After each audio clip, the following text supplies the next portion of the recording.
Assalamualaikum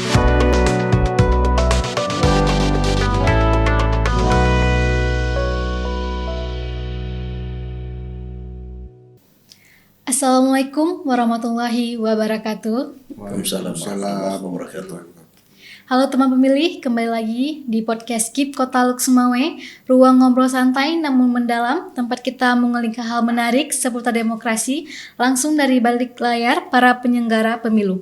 Bertemu lagi bersama saya Ulfa, dan hari ini saya ditemani oleh Bapak Indrawan Eka Putra. Beliau adalah salah satu anggota KIP Kota Luk Semawe. Dan pada episode kali ini kita akan membahas tema yang sangat menarik dan relevan dengan kondisi generasi muda saat ini, yaitu pengguruan tinggi yang ramah terhadap pendidikan politik di Kota Luk Semawe. Kita tahu bahwa mahasiswa sering disebut sebagai agen perubahan atau agent of change, namun sejauh mana kampus mendukung dan memberi ruang bagi mahasiswa untuk memahami politik secara sehat dan edukatif, bukan politik yang praktis. Untuk membahas hal ini, kita telah kedatangan sosok akademisi yang luar biasa, Bapak Dr. Fauzi, Magister Komunikasi Islam, seorang rektor kepala di Universitas Islam Kebangsaan Indonesia atau UNIKI Luk Semawe. Benar ya Pak? Ya, alhamdulillah. Ya, alhamdulillah. Selamat datang Bapak. Selamat datang kembali juga nih. Salam kenal juga Salam untuk kenal teman-teman juga ya. semua. Oke, Bapak, terima kasih nih Pak sudah berkenan hadir di podcast kita hari ini. Nih teman pemilih, selain berperan sebagai dosen yang berpengalaman, beliau juga pernah menjabat sebagai kepala madrasah aliyah ya Pak.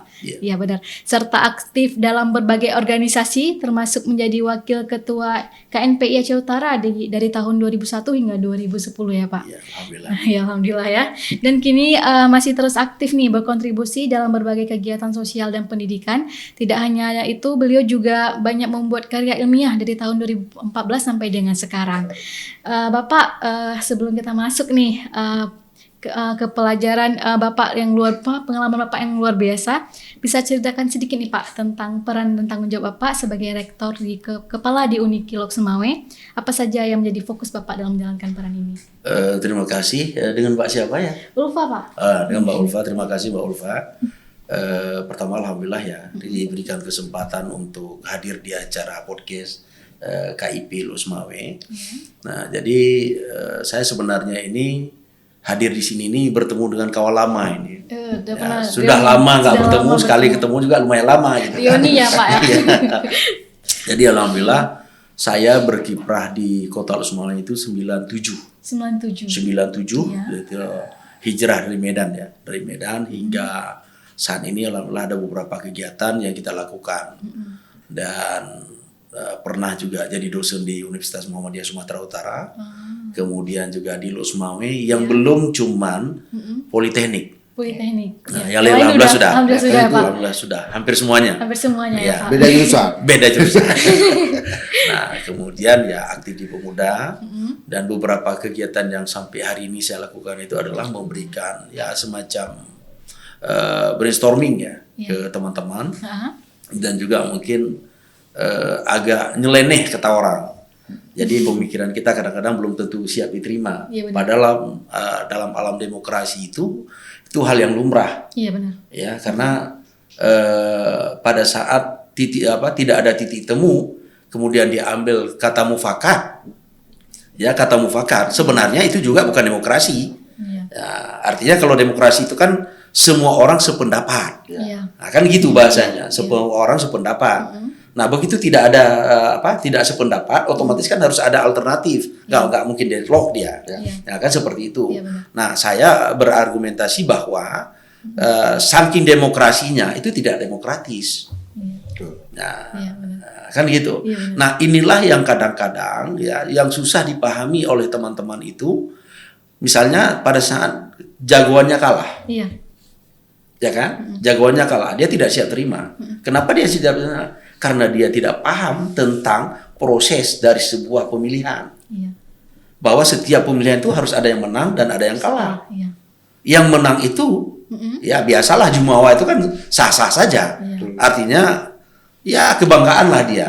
Kan gitu. Nah, masalahnya sekarang bagaimana pihak yang kalah itu menerima. Nah, disinilah peran kampus sebenarnya harus ya memberikan semacam stimuli ya pesan kepada anak didik atau para mahasiswa. Dari sinilah mereka ditempa sebenarnya. Iya benar. Nah, misalnya pemilihan itu kalau kita di kampus kan ada pemilihan komting ya, komisaris tingkat. Iya. Nah itu kan dipilih dia. Nah, kan itu sudah mulai sebenarnya. Dan tingkatan ini sebenarnya hampir sama dengan di SMA. Berbedanya karena ini terjadi di perguruan tinggi. Iya. Nah, kan begitu. Iya. Nah, setelah itu kan ada BEM, Badan Eksekutif Mahasiswa. Nah, cuman yang menariknya ya, saya termasuk orang yang tidak sependapat. Kalau misalnya di kampus itu ada dikotomi. Ya, ada perbedaan. Perbedaan itu pasti ada, tapi perbedaan yang mencolok itu saya tidak sependapat. Misalnya ada kampus yang nggak boleh ada demo untuk kampusnya. Pertanyaan saya sederhana aja, bagaimana kita akan melahirkan generasi cerdas dalam berpolitik kalau di kampus tidak boleh ada demo? Iya. Kan itu. Benar. Nah, masalahnya sekarang adalah kita harus siap melihat setiap mahasiswa kita, masing-masing karakter kan berbeda ini. Nah, lalu di situ butuh komunikasi persuasif. Komunikasi persuasif itu adalah komunikasi yang diartikan itu dikenal dengan himbauan, bujukan, atau seseorang itu berubah karena kita mengetuk hatinya. Nah, jadi kita buka wawasan dia, kita ajak dia diskusi. Saya pikir nggak ada hal yang tidak bisa diselesaikan dengan diskusi yang dari hati ke hati ya. Saya lebih cenderung seperti itu. Makanya kalau kita lihat di Aceh sekarang ini kan agak melempem. Berbeda pada saat kita mungkin. Betul. Nah, kenapa bisa terjadi itu? Karena kampus tidak menyiapkan generasi selanjutnya. Ada ketakutan di kampus itu kalau mahasiswa unjuk rasa tentang kebijakan pimpinan itu dianggap membahayakan. Pertanyaannya sekarang, kalau mereka tidak melatih diri dalam tanda kutip, ya artinya demo di kampus itu dalam tanda kutip melatih mereka untuk kritis, bagaimana mereka akan kritis di luar? Betul. Iya benar. Nah, kan gitu. Iya benar. Nah, apalagi tadi kan disampaikan oleh Mbak Ulfa bahwa mahasiswa itu adalah agen perubahan. Iya. Nah, kalau kita berharap kepada mahasiswa itu agen perubahan, maka ya kita harus menyiapkan mereka. Kalau kita tidak menyiapkan mereka, maka yang terjadi adalah nggak ada generasi yang ini. Makanya saya juga melihat misalnya di pemerintahan Mas Jokowi ya. Nah, itu kan kemarin itu kan nggak ada suara mahasiswa. Ya kan? Kenapa? Ya wajar lah, ada kebutuhan-kebutuhan. Dan kita juga tidak menutup mata teman-teman mahasiswa atau katakanlah tidak semua ya, beberapa teman-teman oknumnya di badan eksekutif itu sudah sudah terbujuk dan terkontaminasi bahwa Fulus itu mampu mengatur mereka. Kita tidak. Nah, ini yang terjadi pergeseran. Ini saya umpamakan ya, mohon maaf Bang Indra. Saya mengajar itu silakan Anda kritik. Silakan Anda diskusi dengan saya, tapi matanya jangan melotot, ya kan? Suaranya silakan besar, tapi tetap etikanya ada. Dan saya tidak akan memberikan nilai E untuk Anda. Kenapa? Karena pada saat kita batasi mereka berpikir, maka kelas itu akan menjadi kelas diam. Tapi begitu kita kasih ini, kan mereka akan ngomong. Nah, pada saat mereka ngomong, disitulah sebenarnya sharing mulai berjalan. Pemikiran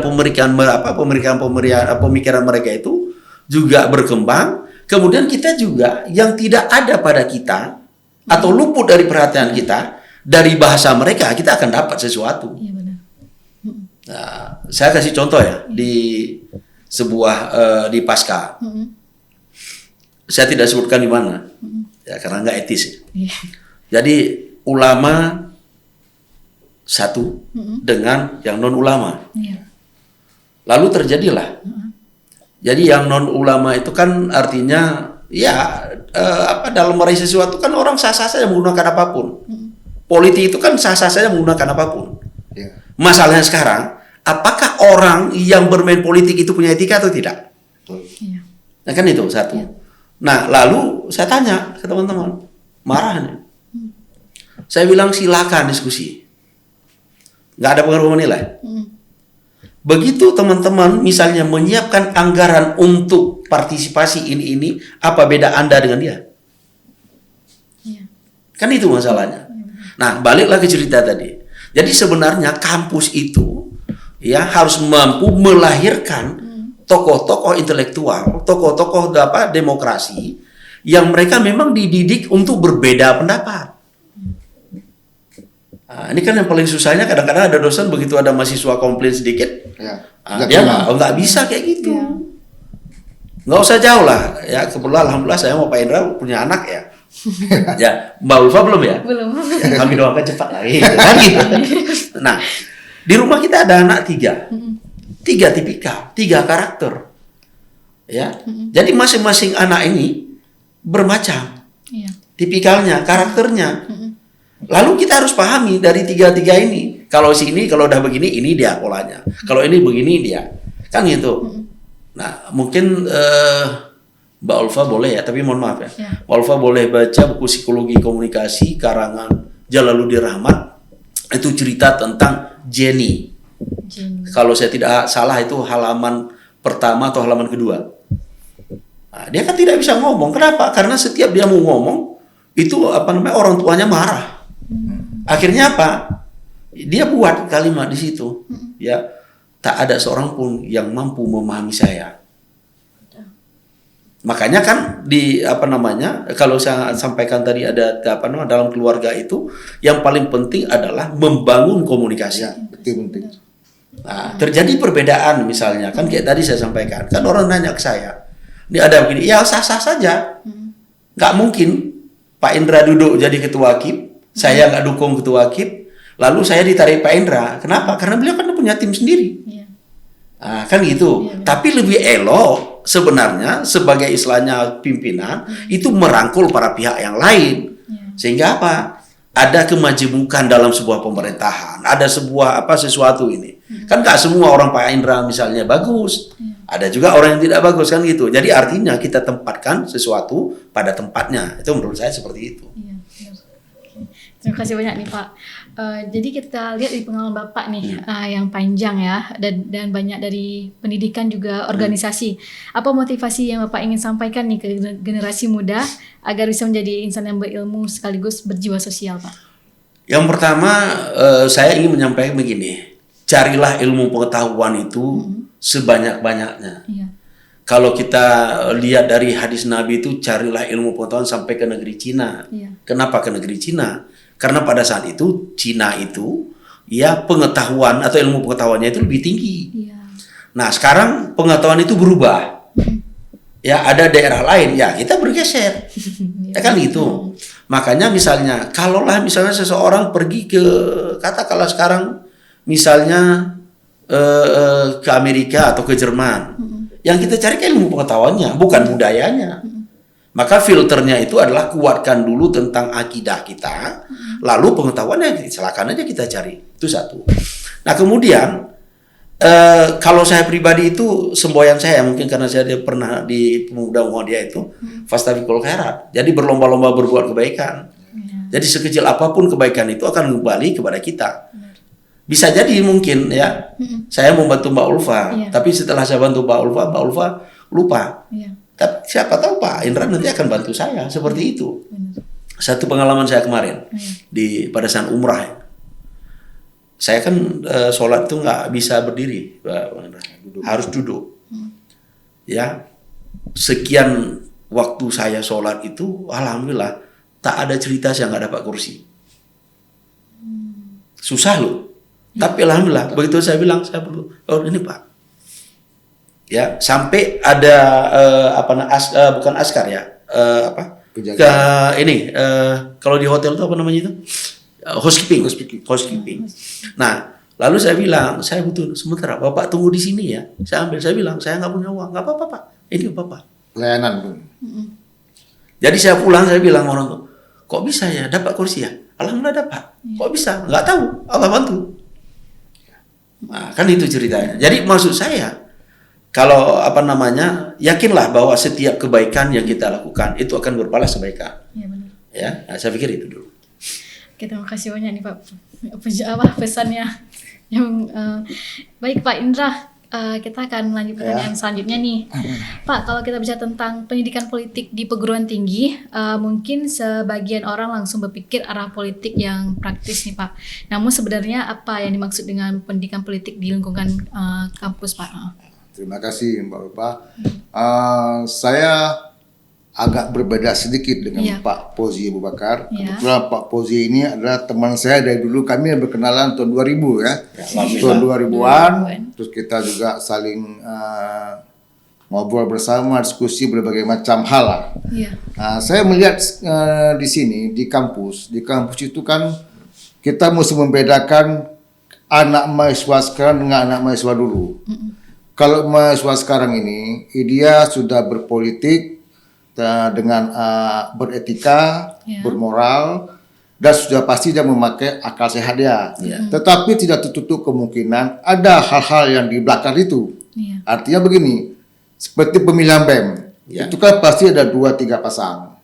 Itu ketiga-tiga mempunyai tim sendiri yang sudah pasti saling menjelekkan. Tetapi saat ini saya melihat ada beberapa kelompok di salah satu tempat. Kebetulan kedua kelompok ini ketika mereka membicarakan visi misi mereka, saya mendengar. Mereka tidak lagi memakai kata-kata tidak bagus untuk si A dan si B. Nah, kalau kita terpilih, kita mesti merangkul dia, tetapi dengan rangkul dia ini adalah hal-hal yang baiknya diambil. Nah, yang kita khawatirkan begini, ketika salah satu pemenang ini dimanfaatkan oleh orang yang bertanggung jawab. Saya sepakat dengan Pak Pozi tentang demo. Dan saya juga sepakat tentang demo, tapi saya tidak sepakat dengan anarkis mereka melakukan anarkis, ya kan? Nah, disinilah yang perlu dibentengi dengan dosen. Dosen inilah yang pengajar yang mempunyai kapasitas yang besar di kampus, mengarahkan atau apapun penting tujuan mereka dengan baik. Dan juga ada bukan nggak ada dosen yang juga mendukung, ya kan? Kenapa ada yang dukung tidak mendukung? Ini kan melibatkan atau ada kepentingan pribadi, kepentingan sekelompok orang yang ingin tujuannya tercapai. Nah, dengan kandidat dia kalah sudah pasti tujuan tak tercapai, maka dia masuk dengan cara yang tidak baik. Nah, ini yang mesti kita antisipasi. Nah, tapi sekarang ini mahasiswa sudah jernih berpikir dan mereka punya filter. Ini yang mesti kita support ya. Kita support mereka, ya kan? Demo di DPR misalnya dari kampus, kita sepakat. Tujuan cuma satu, ya kan? Kebaikan. Demo di kampus juga untuk kebaikan. Ada perubahan-perubahan yang mereka inginkan. Nah, ada juga dosen atau oknum yang tidak mendukung. Seperti kata Pak Pozi, 2 pilihan, lanjut atau DU. Nah, itu yang terjadi selama ini. Begitu Bu, Pak. Terima kasih banyak Pak. Baik teman pemilih, kita akan lanjut ke pertanyaan selanjutnya setelah pesan singkat berikut ini.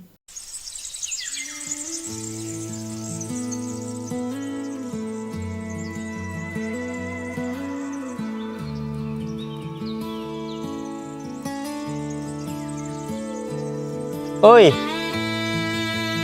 KIP itu sebenarnya kerjanya apa sih? Hah? Cak, ulang kalimat tadi apa? KPU, KIP. Kerjanya ngapain? Pemilu udah kelar, pilkada udah lewat. Mau ngapain lagi coba? KIP itu bukan perihal soal nyoblos aja. Di KIP itu banyak bagiannya. Yang pertama ada bagian keuangan umum dan logistik. Kemudian ada bagian teknis dan hukum. Ada bagian Parmas dan SDM. Ada bagian perencanaan data dan informasi. Satu aja deh. Bagian data misalnya, ngapain? Oke, ini kujelaskan data dan informasi. Saat ini, data dan informasi sedang melaksanakan pemutakhiran daftar pemilih berkelanjutan. Pemutakhiran ini untuk memutakhirkan pemilih yang akan digunakan di pemilihan berikutnya. Nah, pemilih yang dimutakhirkan ini seperti pemilih yang sudah meninggal, pemilih yang berumur 17 tahun, pemilih yang sudah pensiun dari TNI maupun Polri. Nah, masih banyak lagi pemilih-pemilih lain yang akan digunakan untuk pemilihan ke depan. Kirain cuma duduk di kantor. Demokrasi itu dia tidak tumbuh sendiri. Dia itu harus dijaga setiap hari.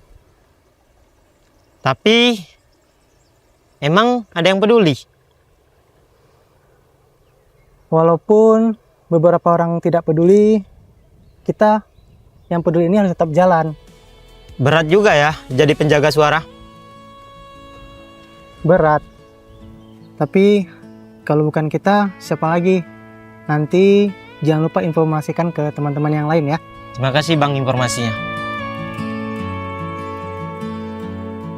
Kadang kerja kami tak terlihat, tapi di balik satu surat suara, ada ribuan langkah dan keputusan penentu masa depan. Baik teman pemilih, kembali lagi bersama saya. Kita akan lanjut ke pertanyaan selanjutnya kepada Bapak Fauzi. Bapak, kalau kita lihat di Kota Lok Sumawe sendiri nih, sebagai salah satu kota pendidikan di Aceh, bagaimana Bapak melihat sejauh mana perguruan tinggi di sini sudah ramah terhadap pendidikan politik? Apakah kampus-kampus sudah cukup terbuka terhadap kegiatan mahasiswa yang bersifat edukatif dan diskursif, Pak? Ya, jadi kalau kita bicara tentang bagaimana peran kampus ya, seperti yang saya sampaikan tadi, yang pertama ya peran dosen ya atau staf pengajar itu harus dilakukan dengan maksimal. Artinya ya dosen itu harus menyelipkan di dalam setiap mata kuliah apapun yang diajarkan ya bahwa berbeda pendapat itu adalah sebuah rahmat. Kemudian yang kedua, kalah menang dalam sebuah kompetisi itu adalah hal yang lumrah. Iya, benar. Yang ketiga, harus dibangun kedewasaan. Ini kan yang paling sering kita lihat itu bahwa setiap orang yang misalnya ya, saya dengan Pak Indra di kubu yang lain, saya di kubu yang lain. Jadi begitu misalnya ini di kubu saya curiga, di kubu Pak Indra curiga, ini nggak ada kedewasaan dalam berpolitik. Nah, kan gitu. Jadi selesai pertarungan, selesai kita ngopi. Iya. Ya, saya ambil contoh misalnya seperti kemarin ya di Pilkada Kota Lok Sumawe. Itu kan ada beberapa aktivis. Di kubu Pak Ismail ada, di kubu Pak Pak Saidi ada, dan semua calon itu semua ada ya. Fatani juga sama seperti itu. Menariknya apa? Mereka mau duduk bersama, ya kan? Walaupun nanti ya ada ketidakenaan. Nah saya sempat menyampaikan itu, saya kepingin lihat lah bagaimana kalian bermain itu, semua seperti itu, kan gitu. Dan alhamdulillah saya sempat bilang juga sama Pak Ketua Hakim. Semoga aja nama saya tidak masuk di tim manapun gitu. Nah, kan itu alhamdulillah nggak ada. Nggak ada, bersih. Nah, kan gitu. Kenapa? Karena begitu kita tidak punya tidak punya tim manapun yang masuk, kita akan mudah untuk berbicara.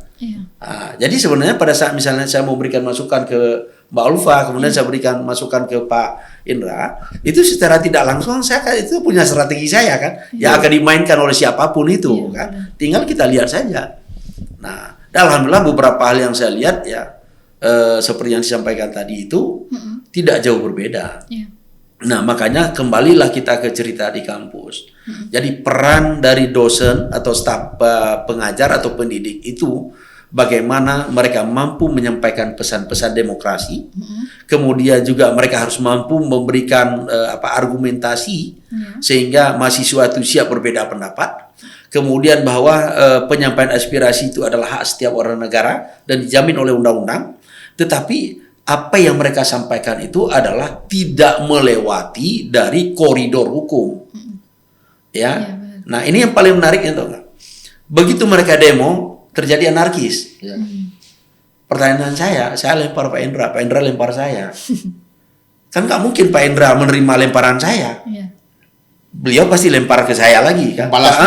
Cuman masalahnya sekarang begitu saya lempar Pak Indra, saya ketawa, Pak Indranya kena. Giliran Pak Indra lempar ke saya, ya kan, saya marah. Ini kan nggak bagus ya. Nggak fair. Tidak fair. Makanya kan saya menarik itu, saya mengamati setiap kejadian. Misalnya, di satu sisi aparat keamanan itu kan harus mengamankan. Di sisi yang lain, mahasiswa harus menyampaikan aspirasi. Siapa yang memulai? Nah, disinilah yang disampaikan Pak Indra tadi, ada oknum yang harus dibaca oleh para teman-teman demonstran bahwa ada penyusup.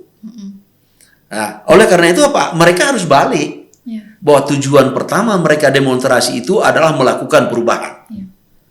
Perubahan yang bagaimana? Perubahan ke arah yang lebih baik. Nah, pengertian perubahan ke arah yang lebih baik itu adalah baik dalam proses penyampaian aspirasi sampai kepada tidak melakukan hal yang anarkis.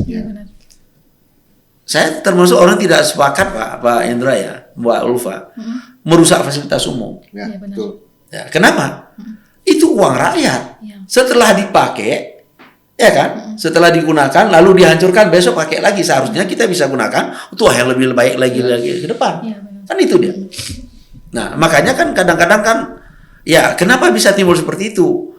Ya wajarlah dari 100 orang mungkin 50 yang berpikir ya realistis. Sementara yang lain kan ikut-ikutan. Nah, bagaimana sekarang? Nah, kan begitu.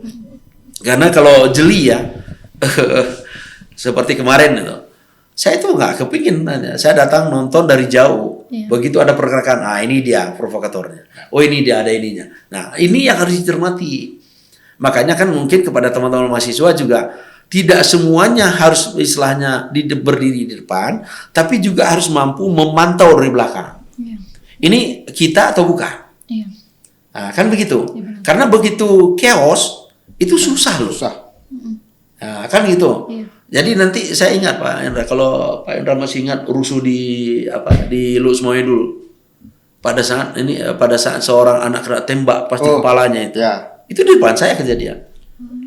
Nah, kan gitu. Cuman masalahnya sekarang ini, pada saat si anak bawa pulang sesuatu, orang tuanya responnya positif. Ya artinya dengan apa yang dibawa. Tapi dia tidak bertanya tentang sesuatu. Tapi begitu kerja, ini anak saya kena tembak, bla bla bla bla. Pertanyaan saya, peluru itu tidak pernah berkelok-kelok, dia terlalu lurus saja dia. Siapa yang kena? Nah, oleh karena itu, jadi kan peran orang tua juga perlu kepada anak-anaknya. Misalnya kan pasti, abang mau demo, dia sampaikan aja. Nah, demonya itu harus seperti ini, kan gitu. Nah, harus dan seterusnya. Itu harus dibahani mereka. Dari pihak kampus juga bagus. Seperti kemarin misalnya dikawal. Cuman aneh juga, kan? Bisa. Maksudnya demo dikawal itu kan aneh itu. Nah, dalam konteks itu kan. Tapi dalam konteks yang demokrasi yang terpimpin, ini kan dipimpin mereka. Ya, silakan demo, kami kawal segala supaya tidak rusuh. Kan? Betul. Nah, inilah sebenarnya kalau dilihat bagaimana peran daripada aparat keamanan, pihak kampus, kemudian para pelaku demo ini bersinergi. Silakan kalian demo, kemudian sampaikan aspirasi, kami akan menjaga demo itu dengan baik. Kemudian pihak kampus juga tidak kepingin ada mahasiswa yang korban. Kan gitu. Cuman aneh, demo yang dikawal itu kan aneh jadinya. Tapi dalam hal yang positif, ini harus diberikan penghargaan gitu loh. Kenapa? Bayangkan Jakarta rusaknya kayak mana. Ya, bayangkan juga bagaimana kalau Lux Mawe misalnya seperti kemarin gitu loh. Nah, saya termasuk orang yang tidak sepakat Pak Imran, Pak Indra ya, yang demo yang dulu sampai bawa mobil itu, nabrak. Saya nggak sepakat itu. Tahun Ya, lalu. saya sekarang gini, saya bayangkanlah misalnya kan, Pak Indra punya anak, bertugas di lapangan, tiba-tiba anaknya ditabrak. Bagaimana perasaan orang tua? Kan gitu. Nah, saya juga punya anak, ya. Tiba-tiba anak saya dipukuli oleh oknum misalnya aparat itu, ya. Lalu saya nggak terima. Pertanyaannya, kenapa waktu kena Pak Indra saya senyum-senyum, kenapa waktu kena saya marah? Itu kan nggak ada adil itu.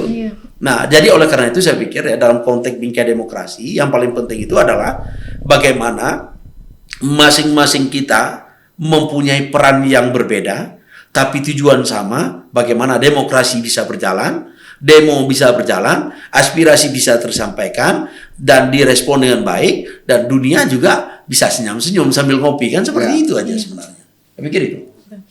Terima kasih banyak nih Pak, telah membuka dan memberikan masukan Pak. Pak Indra, kalau kita lihat nih, mengapa penting bagi perguruan tinggi, terutama di daerah seperti Lux Mawe, untuk menumbuhkan lingkungan yang mendukung pendidikan politik? Ya. itu semua sudah ada aturannya di setiap kampus. Kampus itu kan setiap kampus, tapi tidak semua kampus juga. Artinya seperti kampus yang umum, tidak khusus. Kalau khusus kan politeknik, kan begitu. Dia tidak berpolitik itu, itu jelas kan. Nah, seperti kampus-kampus lain, itu kan ada pembelajaran namanya juga politik. Nah, di politik inilah situ sebenarnya kunci semua itu ada komunikasi. Ketika kita ada komunikasi dengan orang lain, maka tidak akan terjadi hal-hal yang tidak diinginkan.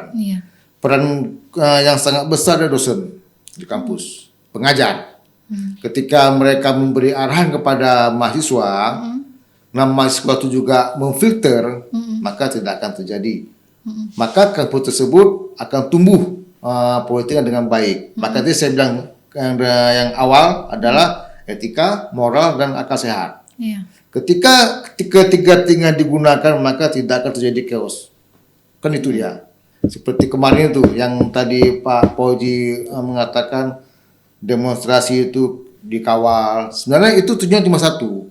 Pertama, itu aturan dilakukan oleh pihak APH atau penegak hukum meminta siapa koordinator lapangan, berapa orang. Kan begitu. Itu artinya jangan sampai disusupi oleh orang-orang yang tidak berkepentingan, merusak. Kalau saya melihat kemarin itu yang kejadian mobil yang menabrak pintu pagar, itu pasti ada orang ketiga yang tidak senang dengan demo tersebut. Ini kan bisa terjadi. Maka di sini peran kampus sangat besar dalam mendidik anak-anak kampus, adik-adik kita. Kenapa? Kalau saat ini seperti itu terjadi, maka ke depan mungkin lebih parah lagi. Jadi preventifnya adalah kita mendidik mahasiswa kita dengan aturan yang berlaku sesuai dengan undang-undang yang berlaku. Untuk membangun politik di kampus dengan mengutamakan komunikasi.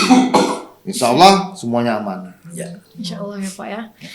Pak Fauzi, ada nggak bentuk kegiatan seperti apa yang dilakukan di kampus untuk mengembangkan pemahaman politik mahasiswa? Misalnya kayak seminar Pak, pada debat atau kuliah umum atau pelatihan kepemimpinan Pak? Ya, jadi gini, di kampus itu kan tadi Mbak Ulfa udah sampaikan ya. Jadi kenapa ada seminar, kemudian diskusi, kemudian menghadirkan aktivis-aktivis, dan cuman kan ada yang menariknya begini Pak Indra, ya itu rata-rata kadang-kadang kan misalnya orang nggak berani undang Pak Indra, menurut saya salah. Kenapa salah? Begitu saya undang Pak Indra tampil, maka saya akan tahu begini pola pemikiran Pak Indra. Betul. Jadi kalau misalnya saya nggak memberikan kesempatan Pak Indra untuk berbicara, saya tetap berpikir negatif terus Pak Indra. Nah, kan gitu dia. Makanya tadi saya sampaikan apa? Diundang aja aktivis. Tapi setelah aktivis itu menyampaikan pesan, kan decision maker-nya kan ada di kita. Nah, yang disampaikan ini pengalaman beliau ini. Nah, kita berharap akan lahir yang seperti ini. Tetapi risikonya adalah ini. Nah, kan gitu dia. Nah, jadi nggak perlu takut. Kalau saya ingin menyampaikan, mohon maaf ya Indra ya, untuk dalam Al-Quran itu kan ada, kujadikan kalian itu bersuku-suku, berpuak-puak untuk saling mengenal. Bagaimana saya akan mengenal Mbak Ulfa kalau hari ini kita tidak diskusi? Bagaimana saya mengenal teman-teman yang lain? Artinya, oh rupanya dulu Pak Fauzi gini ya. Tapi begitu ngobrol kayaknya nggak kayak gitu sih. Kan gitu dia. Nah makanya kan perkawinan itu kalau kita mudah bingkai dalam bingkai demokrasi itu adalah memperkenalkan dua manusia yang berbeda karakter. Itu inti dua. Kemudian berbeda pula karakter dua keluarga. Makanya kalau dipahami ayat ini sebenarnya ini kan untuk saling mengenal, ya. Jadi kalau kita nggak saling mengenal nggak ada titik temu. Pak Indra nggak ngomong ke saya nggak tahu keinginan Pak Indra. Tapi begitu panggil Pak Fauzi ini maunya apa sih? Nggak, saya sebenarnya pemikiran saya, oh itu caranya, boleh Pak. Tapi Bapak tunggu dulu, nanti kita akan panggil Bapak, kita akan diskusi ini kayak gini kan gitu. Ini yang paling susah Pak, dia kepingin jadi pemimpin. Tapi tidak siap dikritik. Kalau saya ingin sampaikan, jangan jadi pemimpin. Beneran loh. Jadi RRI akan ngomong seperti itu. Ya, artinya apa? Pada saat kita mencalonkan diri jadi pemimpin, maka kita harus siap, ya, dikritik. Kalau dosen saya Pak Prof. Syukur Kulil almarhum itu menyatakan jangan pakai istilah kritik Pak Boji, ya Pak, masukan. Padahal sama aja. Nah, kan gitu. Bahasanya berbeda. Nah, kenapa kita tidak akan tahu, misalnya Pak Indra nggak ngomong ke saya, Pak Boji tajam kali ngomongnya, kan gitu bahasanya. Gimana Pak Indra akan ngomong ke saya kalau saya nggak ngomong? Ya kan gitu. Betul. Nah, tapi bagusnya apa?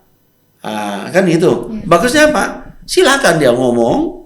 Dan ada satu hal ya, ini sering di organisasi di Muhammadiyah saya sering sampaikan, terus saya di Pemuda, teman-teman silakan di grup tuh ngomong apapun. Daripada dia ngomong di luar. Ya kan gitu. Tapi ini kan kebanyakan orang Pak, di grup begitu ada dikeluarin. Ya kan? Di grup dikeluarin. Lalu apa dia ngomong? Ngoceh dia di luar. Siapa berbahaya di grup dengan di luar? Artinya itu dia. Makanya saya sampaikan. Ya, jadi sebenarnya ya dalam grup itu kita sedang belajar demokrasi. Misalnya Mbak Ulfa kita ngomong kayak gini, teman-teman sinilah. Dengan Mbak Ulfa ngomong, Mbak Indra ngomong, teman-teman yang lain ngomong, saya kan udah tahu karakternya ini. Ya udah. Jadi artinya kita akan berbicara, merespon seseorang sesuai dengan karakter orang. Nah, kan gitu. Nah, ini yang kadang-kadang ya, maka tadi kalau ditanya ilmu apa, jangan pernah berhenti mencari ilmu pengetahuan. Setiap orang itu pasti berbeda. Setiap perbedaan pasti ada sesuatu yang bisa kita ambil feedbacknya. Ya kan? Nah, misalnya lah, mohon maaf Mbak Ulfa udah punya pacar? Udah, okay. Kalau pacarnya Mbak Ulfa diem aja. Ini contoh yang paling dekat loh. Pacarnya Mbak Ulfa diem aja. Karena setiap dia marah, Mbak Ulfanya marah. Diam dia. Tiba-tiba ditinggalinnya. Apa kejadian? Itu. Jadi maksud saya, tidak semua yang diam itu bagus, enggak. Ya, kadang-kadang orang kena stroke atau yang lain, itu sebabnya karena ya dia tidak mampu mengungkapkan, dia tahan sendiri. Tiba-tiba kok cemburu sih Bang? Nih ya. Habis kemarin dia ngomong kita salah, dia diam salah, semua salah. Akhirnya apa? Ya udah kayak mana baiknya kamu aja lah. Akhirnya apa? Komunikasi itu nggak lancar. Jadi oleh karena itu saya pikir ya, saya tetap berkomitmen bahwa komunikasi itu adalah salah satu cara menyelesaikan setiap persoalan yang terjadi. Itu Pak. Pak, jadi kegiatan yang dilakukan di kampus nih, ada nggak melibatkan kolaborasi dengan pihak eksternal seperti lembaga pemerintahan atau organisasi masyarakat sipil untuk memberikan persepsi yang lebih luas kepada mahasiswa?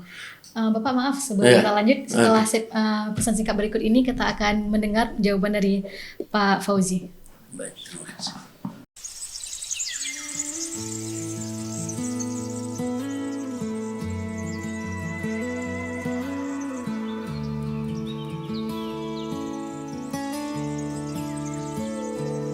Oi, KIP itu sebenarnya kerjanya apa sih? Hah? Cak, ulang kalimat tadi apa? KPU, KIP. Kerjanya ngapain? Pemilu udah kelar, pilkada udah lewat. Mau ngapain lagi coba? KIP itu bukan perihal soal nyoblos aja. Di KIP itu banyak bagiannya.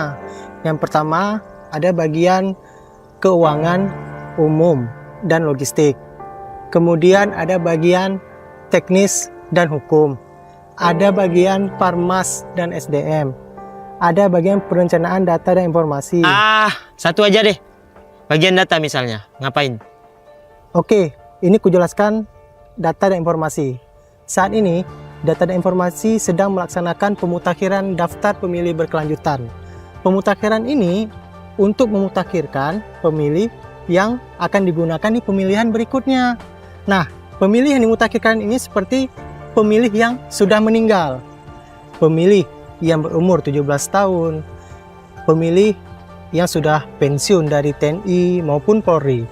Nah, masih banyak lagi pemilih-pemilih lain yang akan digunakan untuk pemilihan ke depan. Kirain cuma duduk di kantor.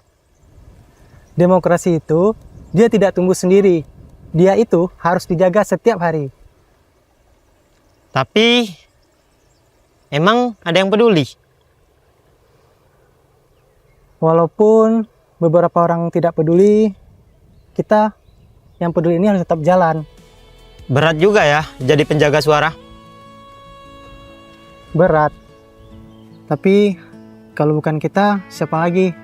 Nanti jangan lupa informasikan ke teman-teman yang lain ya. Terima kasih Bang informasinya. Kadang kerja kami tak terlihat, tapi di balik satu surat suara ada ribuan langkah dan keputusan penentu masa depan. Baik, teman pemilih, kembali lagi kita akan bertanya nih, Pak, yang seperti tadi saya bertanya, apakah ada kegiatan tersebut tuh melibatkan kolaborasi dengan pihak eksternal seperti lembaga pemerintahan atau organisasi masyarakat, atau ada perspektif yang lebih luas kepada mahasiswa, Pak? Jadi di kampus itu kan ada OJT namanya, OJT. On Job Training, kemudian ada KPM ya. KPM. Ya, ini kan salah satu cara sebenarnya kampus secara tidak langsung itu menugaskan mahasiswa untuk berkomunikasi dengan eksternal di luar kampus. Nah, tentunya apa yang mereka lakukan ini kan salah satu kolaborasi ya antara mahasiswa sebelum selesaikan kuliah, mereka sudah berkomunikasi dengan pihak luar. Nah, bahkan sekarang ini kan kalau ada di prodi-prodi tertentu itu mereka sudah harus melakukan tax amnesty dan seterusnya ya. Dan seterusnya. Nah, ini adalah salah satu pola sebenarnya mengenalkan dunia luar sebelum mereka siap. Jadi sebenarnya kuliah sebenarnya itu adalah selesai mereka meraih gelar. Di sini ini teori ini. Iya, teori. Ya, prakteknya adalah selesai kuliah. Iya, benar. Nah, bagaimana mereka mempraktekkan pengetahuan yang mereka peroleh dari teori, kemudian mereka aplikasikan di lapangan. Makanya kadang-kadang ya, secara teori orang pandai, secara aplikasi mereka kalah. Nah, kenapa? Karena dunia luar itu tidak membutuhkan orang yang banyak teori, tapi adalah orang-orang yang siap bertarung, ya, yang siap berjibaku dan betul-betul petarung, bukan pecundang. Nah, kan seperti itu. Nah, oleh karena itu saya pikir ya apa yang diperoleh di dunia perkuliahan dari semester 1 sampai semester 7, nah itu sebenarnya mereka menyiapkan diri secara teori. Dan pada saat mereka menyusun skripsi, OJT kemudian KPM, itu sebenarnya mereka sedang disiapkan, beginilah yang harus kalian hadapi masyarakat di luar. Benar. Nah, itu Mbak Yoma. Oke, terima kasih Pak. Pak Indra, bagaimana kebijakan kampus nih menurut Pak Indra menjaga keseimbangan antara kebebasan berekspresi mahasiswa menjaga netralisasi institusi, Pak? Ya, itu seperti saya bilang tadi. Yang diutamakan komunikasi. Ya. Kalau pengajar yang memang cermat melihat anak didiknya yang betul-betul berkompeten, itu dia mesti didik secara bagus. Tetapi kalau ada yang tidak kurang, itu mesti dibina lagi. Artinya disinilah peran kampus terhadap mahasiswa di bidang politik khususnya, ya kan? Karena kan ini kan banyak bidang di kampus kan. Masing-masing pengajar lah mendidik anak-anak didik dia. Yang utama kan ini kan, kalaulah di komunikasi di politik ini bagus, maka nama kampus tersebut akan meningkat. Tapi ketika itu bobrok, maka kampus juga akan jatuh. Kan itu dia kuncinya kan. Nah, seperti di kampus kita ini banyaklah harus dosen, pengajar yang berpendidikan dari luar masuk ke kampus kita, kembali ke kampus untuk mengajar hal-hal yang positif, ya kan? Bukan berarti juga yang negatif tidak baik, jangan salah juga. Kita juga mesti lihat kedua sisi, kan begitu dia. Nah, terus mahasiswa ini siap nggak menerima? Nah, pulang kepada mahasiswa juga. Kalau mahasiswa itu tidak siap menerima, ngapain dia keluar di politik? Kan begitu banyak juga fakultas lain. Nah, Artinya kalau mereka sudah sini siap, maka dia siaplah untuk menerima ajaran dan juga oleh pengajar semua. Oke. Kalau saya masih penasaran nih, Pak Fauzi, bagaimana kampus memastikan supaya mahasiswa ini tetap bisa berpendapat kritis tanpa takut dia nggak melanggar nih aturan atau bersinggung sama kepentingan tertentu? Karena kan biasa sih orang nggak berani kasih pendapat, mungkin dia takut nih, gitu. Gimana Pak? Itu dimulai oleh dosennya. Dosennya. Jadi kadang-kadang gini, ini kan kita nih katakanlah ada berapa ya? 6 kita di sini. Iya. Nih masing-masing dosen dari 6 itu 6 karakter. Ya, jadi masing-masing dosen itu punya hak otonom dia. Iya. Ya, punya hak otonom. Nah, dan karakternya juga berbeda-beda. Ada yang kadang-kadang, ini mohon maaf ya Pak Indra ya, kita juga sering lihat ya, jam terbang organisasi itu menentukan bagaimana dia mensikapi setiap persoalan. Betul. Jadi kalau jam terbang organisasi dia baru, Iya. dia nggak kepingin mahasiswanya ngomong banyak. Tapi kalau kita sudah lama, ya artinya senior lah, ya senior dalam artian ini kita paham betul berbeda pendapat itu sah-sah saja. Dan kenapa? Setiap dosen itu kan punya kunci dia. Iya. Ada pertanyaan mahasiswa yang kira-kira agak nyeleneh, ya kita udah tahu. Nah, tinggal bilang oke. Itu kan pertanyaanmu kan? Oke, nah ini solusinya seperti ini. Jadi kalau istilah saya gini Bang, Pak Indra, persis seperti orang main layang. Jadi saya akan berikan benang itu, sepanjang layang itu masih mau terbang, main terus. Tapi kalau sudah kelewat ariwe, ya, tarik balik. Jadi kunci ada di kita. Iya benar. Tapi yang paling penting harus dipahami bahwa manakala dosen terlalu otoriter terhadap mahasiswa, maka yakinlah bahwa mahasiswa tidak akan berani berbicara dan bersuara. Ya, artinya komunikasi terputus. Iya. Tidak membangun. Iya. Ya, jadi masalahnya gini. Tadi kan kita sampaikan dalam keluarga, begitu kita pulang kita tanya mana apa. Begitu anak ngomong, jangan ngomong, besok nggak akan ngomong apa-apa dia. Ya kan? Nah, dosen juga sama. Jadi begitu mahasiswa mempertanyakan sesuatu, kan ilmunya keluar terus ini. Dia juga lihat, oh dosennya seperti ini, mahasiswa tercerahkan, akhirnya sama-sama tercerahkan. Iya. Nah, yang kita khawatirkan adalah, ini kadang-kadang ya, mohon maaf, kalau istilah kita apa, ordo baru. Yang baru-baru tamat, itu biasanya agak sangat sedikit. Nah itu harus dimaklumi.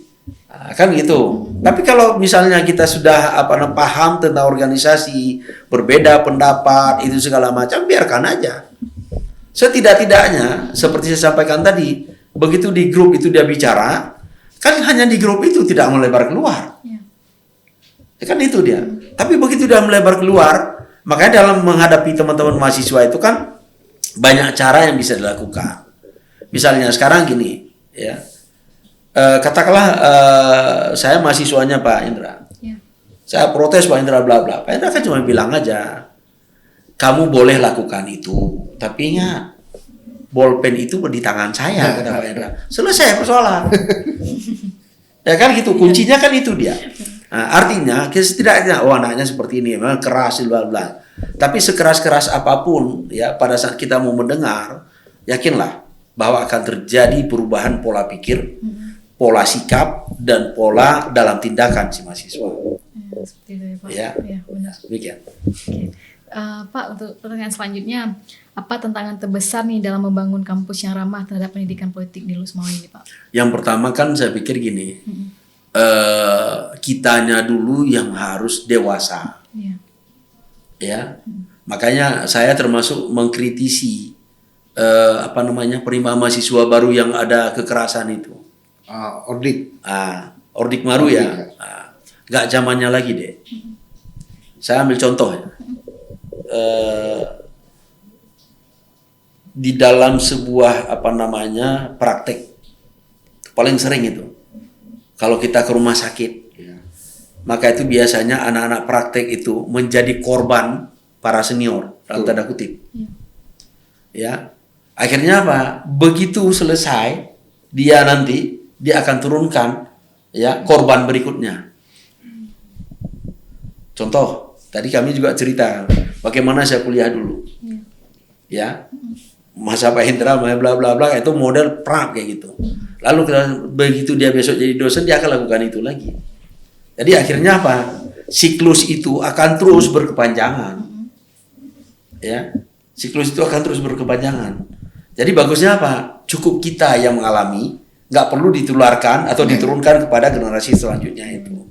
Zaman itu sudah berbeda.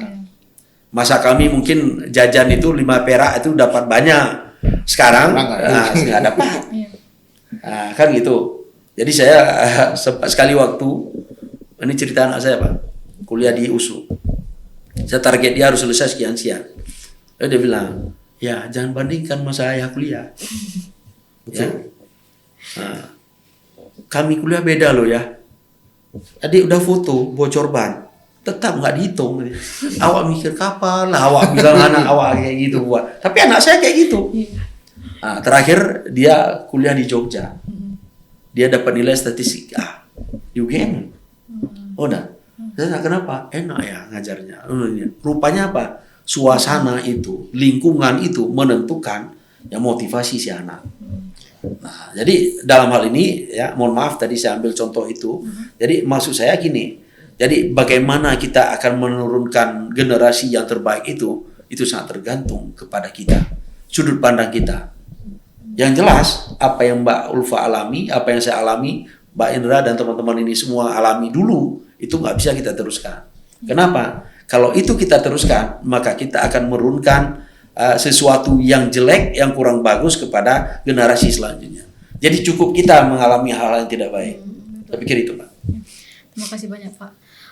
Kalau pertanyaan selanjutnya nih, Pak Indra, bagaimana nih cara kita tantangan terbesar nih untuk yang dihadapi perguruan tinggi seperti Bapak Fori sampaikan tadi dalam menumbuhkan kesadaran politik yang lebih cerdas di kalangan mahasiswa, Pak? Ya. Itu semuanya tergantung kepada pengajar. Pak. Ketika pengajar itu dia memberi arahan yang baik, maka baiklah mahasiswa tersebut. Tapi kalau tidak baik, maka tidak baik mahasiswa tersebut. Nah, di sini kan seperti kita bilang tadi, yang diutamakan komunikasi. Ya, itu yang utama sekali bagi saya ya. Karena juga begini, dosen kan di setiap kampus itu di komunikasi di bidang politik itu bukan satu orang, banyak. Ya, kita bilang lah ada mata kuliah 10 berarti 10 dosen. Itu kan dengan karakter semua. Ada yang karakternya soft, ada yang medium, ada yang keras ya kan gitu. Nah tergantung cara kita menerimanya bagaimana. Kalau kita menerimanya bagus dan kita juga bisa mengembangkan dengan bagus, maka kampus tersebut akan menjadi bagus. Ketika arahan dari dosen pengajar tidak baik, tetapi mahasiswa juga punya filter, itu yang paling utama sekali. Dia juga bisa membedakan positif negatif terpulang pada mahasiswa tersebut. Nah, itu intinya. Terima kasih banyak Pak. Pak Fauzi, bagaimana nih visi Bapak terhadap masa depan pendidikan politik di perguruan tinggi, khususnya dalam menghadapi generasi digital dan dinamika politik global, Pak? Nah, pertama ya, memang kita berharap beberapa kampus di Aceh itu harus mampu melahirkan fakultas ilmu politik. Intinya di situ. Kenapa demikian? Karena kan kampus itu akan bergengsi manakala ada fakultas ya sosial dan politik. Nah, kemudian di tantangan era global sekarang ini, apalagi yang sangat cepat ya, pengaruh media dan juga ini tak berhenti dan terus akan berkembang itu kan. Nah, jadi saya melihat begini, dalam konteks yang seperti ini, maka yang harus dilakukan adalah yang pertama kita harus menyiapkan generasi atau mahasiswa. Kita harus mampu melahirkan program-program studi yang yang pada satu saat itu akan melahirkan generasi-generasi selanjutnya. Itu satu. Yang kedua, di dalam kelahiran fakultas-fakultas ilmu politik ini, Ya, ini kan politik ini kan dinamis dia. Iya. Ya, masalahnya sekarang adalah pada saat orang berpikir statis. Politik dinamis. Hari ini mungkin saya dengan Pak Indra nggak akan ngomong karena berbeda pandangan politik. Tapi sampai kapan? Iya. Ya, nah kita ambil contoh ya. Katakanlah, ini mohon maaf Pak, ya, saya tidak bermaksud dalam artian sebagai orang Prabowo atau siapapun ya. Tapi ada yang menarik loh. Bagaimana Prabowo 2 kali, 3 kali dia maju, 3 kali dia kalah. Ya. Kemudian pada saat dia menerima ajakan Pak Jokowi, itu kan semua negatif semua untuk Prabowo. Tapi begitu dia masuk, banyak hal dia dapat. Begini pola politik Jokowi.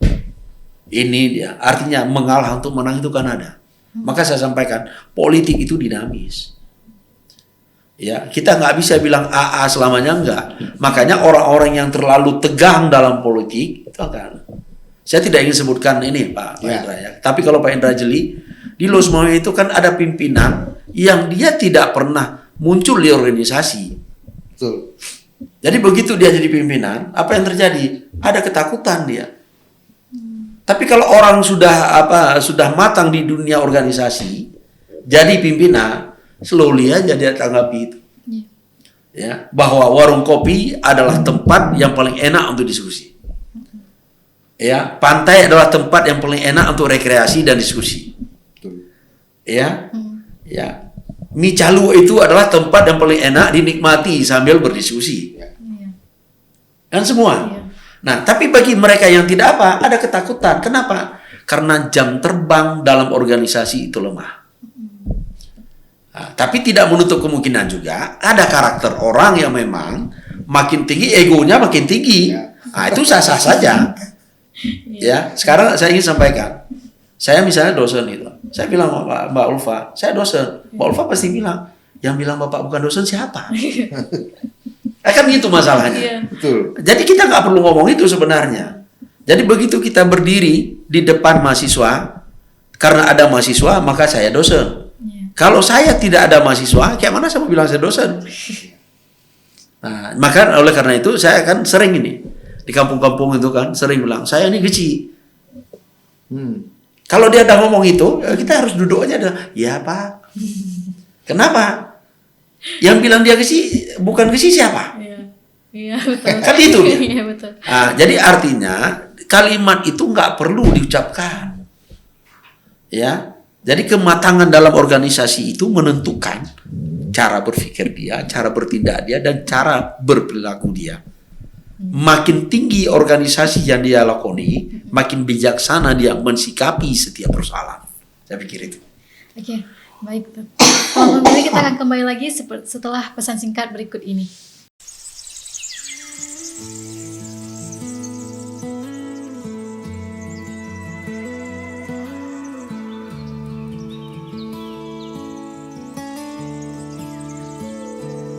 Oi,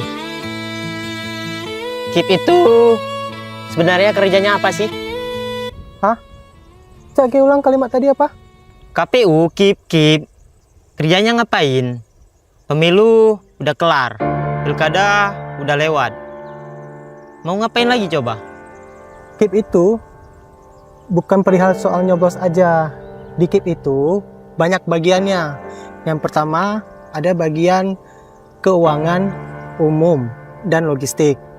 Kemudian ada bagian teknis dan hukum. Ada bagian Parmas dan SDM. Ada bagian perencanaan data dan informasi. Satu aja deh. Bagian data misalnya, ngapain? Oke, ini kujelaskan data dan informasi. Saat ini, data dan informasi sedang melaksanakan pemutakhiran daftar pemilih berkelanjutan. Pemutakhiran ini untuk memutakhirkan pemilih yang akan digunakan di pemilihan berikutnya. Nah, pemilih yang dimutakhirkan ini seperti pemilih yang sudah meninggal, pemilih yang berumur 17 tahun, pemilih yang sudah pensiun dari TNI maupun Polri. Nah, masih banyak lagi pemilih-pemilih lain yang akan digunakan untuk pemilihan ke depan. Kirain cuma duduk di kantor. Demokrasi itu dia tidak tumbuh sendiri. dia itu harus dijaga setiap hari. Tapi emang ada yang peduli?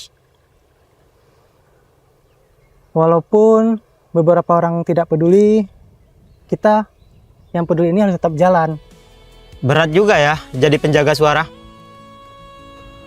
Berat. Tapi kalau bukan kita, siapa lagi? Nanti jangan lupa informasikan ke teman-teman yang lain ya. Terima kasih Bang informasinya.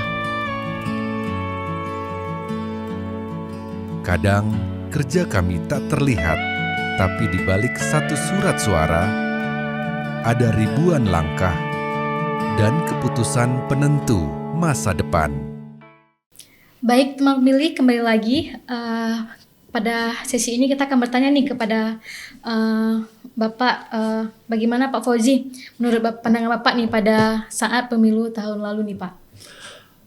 Menarik. Iya. Ya, kenapa saya kata menarik? Pertama kita punya 4 calon. 4 calon ya, 4 calon. Masing-masing calon itu kan dengan latar belakang pendidikan yang berbeda. Iya. Bahkan ada salah satu calon pemenang, itu keluarganya itu bertemu dengan saya bilang, berapa dana? Sekian, nggak cukup. Ya Bang? Betul. Saya bilang, sekian enggak. 2 miliar itu untuk 1 bulan. Kenapa? Kan balihonya, dulu orang kopinya. Kenapa? Ada perilaku para pemilih kita. Intinya gini, dia siapapun yang naik, ya pokoknya saya dapat kopi. Siapapun. Itu satu. Yang kedua, karakter tim juga berbeda-beda. Ya. Makanya kan pertarungan politik kemarin itu sampai malam itu nggak tahu kita siapa yang menang. Biasanya kita bisa prediksi ini akan ini enggak. Kan begitu. Nah, tapi kemarin nggak bisa kita prediksi itu. Kenapa? Ya, jadi kan ada orang bilang money politik. Pertanyaan saya, boleh tidak money politik dalam pemilihan kepala daerah? Secara kasar-mata nggak boleh kan? Nggak boleh. Tapi sekarang saya kepingin Mbak Ulfa bantu saya. Mbak Ulfa pergi ke TPS atau hari itu tidak pergi kemana-mana. Lalu saya kan besok Mbak Ulfa nggak kemana-mana kan? Enggak. Lalu ya inilah sekedar transportasi. Apa salah?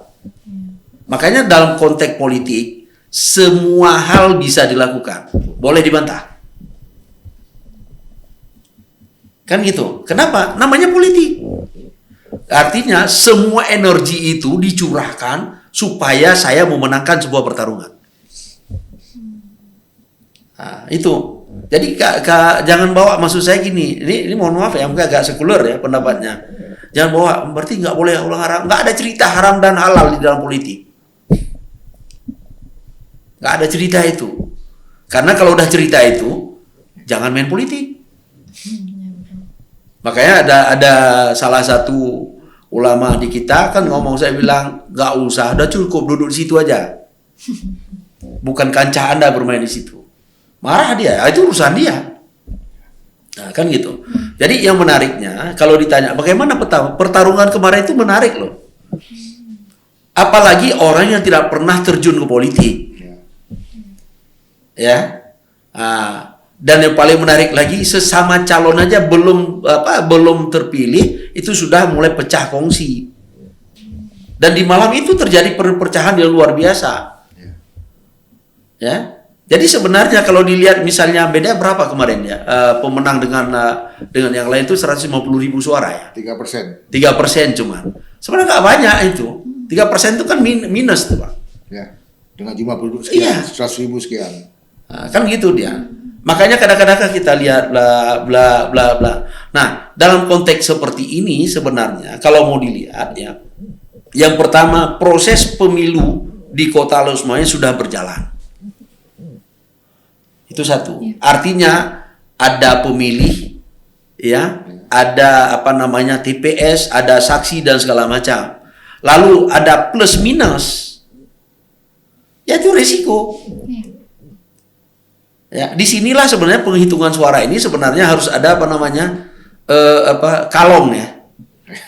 Kalong. Artinya dia malam nggak tidur, ya siang nggak tidur selama berapa hari tuh Bang Indra? 3 hari lah. 3 hari. 5 hari dia nggak perlu tidur itu. Si klip mata selesai persoalan. Kalah, itu risiko.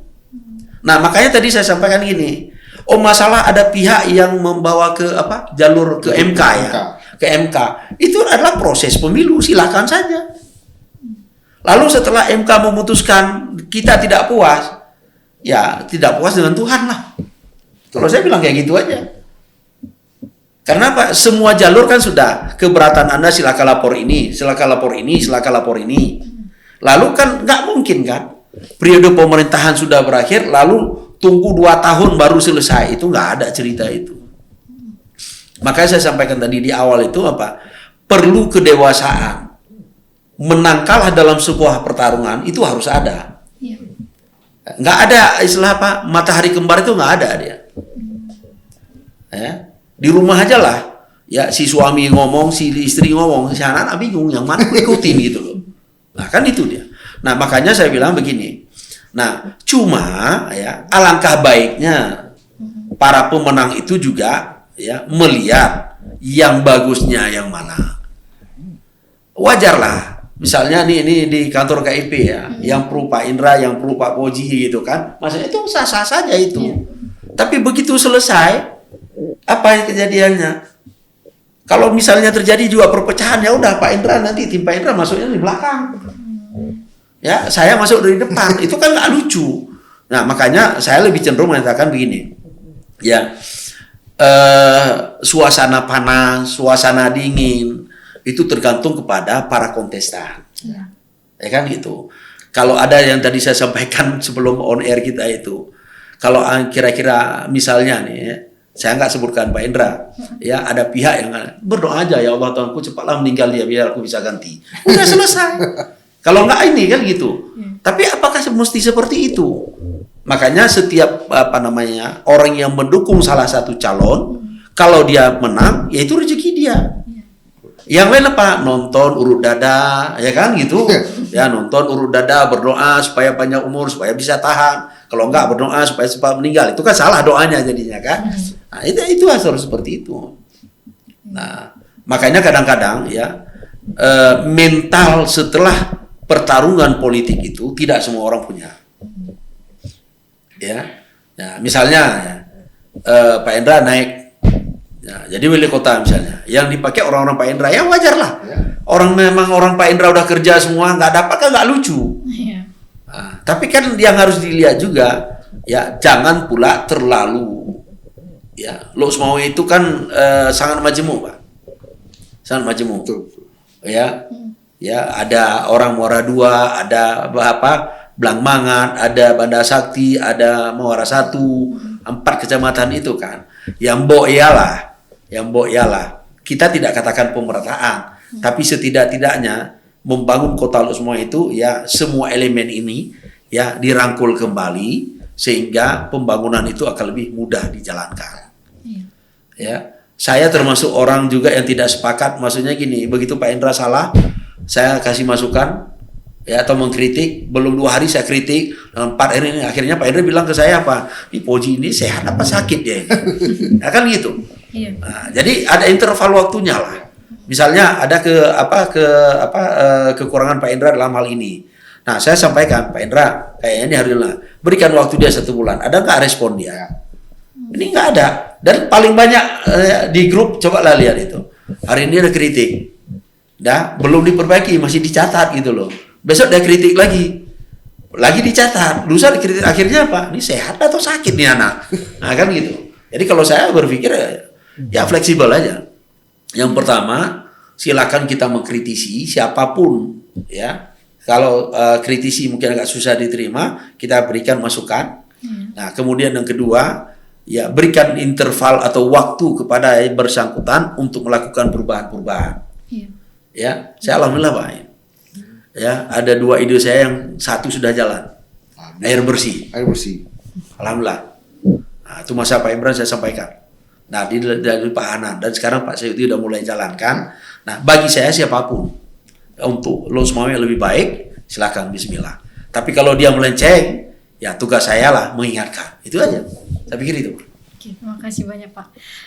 Sebagai penutup nih Pak, teman pemilih, kita akan bertanya ke Pak Indra nih. Ya. Apa Pak harapan terbesar Bapak untuk Kota Lok Sumawe ke depannya nih Pak? Bukan harapan saya nih ya, ini harapan seluruh Semua, masyarakat di 4 kecamatan Lok Sumawe ini. Sudah pasti ingin pemerintahan itu berjalan dengan baik. Iya. Sudah pasti pemerintah sekarang ini yang terpilih tidak bisa membuat adil ke seluruh masyarakat. Setidaknya masyarakat dapat menikmati keamanan, kenyamanan yang selama ini yang meresahkan sudah dapat dibenahi oleh wali kota yang baru. Dan yang terpenting adalah pemerintahan berjalan dengan baik, seperti kemauan masyarakat, tidak ada kendala apapun. Oke, terima kasih banyak Pak. Kalau Pak Fauzi sendiri nih, apa ada harapan dan pesan nih Pak untuk masyarakat? Saya berpikir gini, kita akan tetap mensupport siapapun yang menjadi wali kota, dan kita juga akan mengingatkan ya wali kota terpilih manakala beliau itu alpa terhadap apa yang beliau canangkan. Yang jelas ya, bagi saya kita berpikir positif aja lah dulu. Ya, sudah berpikir positif dalam 1 tahun ini. Nah, nanti kita lihat tahun kedua bagaimana. Nah, jadi artinya setiap orang itu kan punya kelebihan dan kekurangan. Nah, alangkah baiknya kita tidak melihat yang kurangnya, tapi lihatlah yang lebihnya. Karena sesungguhnya yang lebih itu adalah kekurangan, yang kurang itu adalah sebuah kelebihan. Saya pikir itu. Terima kasih, Mbak. Terima kasih banyak Pak Dr. Fauzi, Magister Komunikasi Islam, dan Bapak Indrawan Eka Putra atas waktu dan pemikiran dan inspirasi yang luar biasa. Semoga pandangan Bapak hari ini bisa membuka wawasan kita semua ya teman pemilih, bahwa bukan hanya kampus juga bukan hanya tempat belajar ya tadi Pak, tapi bukan cuma teori, tapi juga ruang pembentukan karakter dan kesadaran berpolitik yang cerdas dan bermoral. Sampai jumpa di episode berikutnya. Tetap semangat. Saya Ulfa pamit undur diri. Wassalamualaikum warahmatullahi wabarakatuh. Waalaikumsalam warahmatullahi wabarakatuh.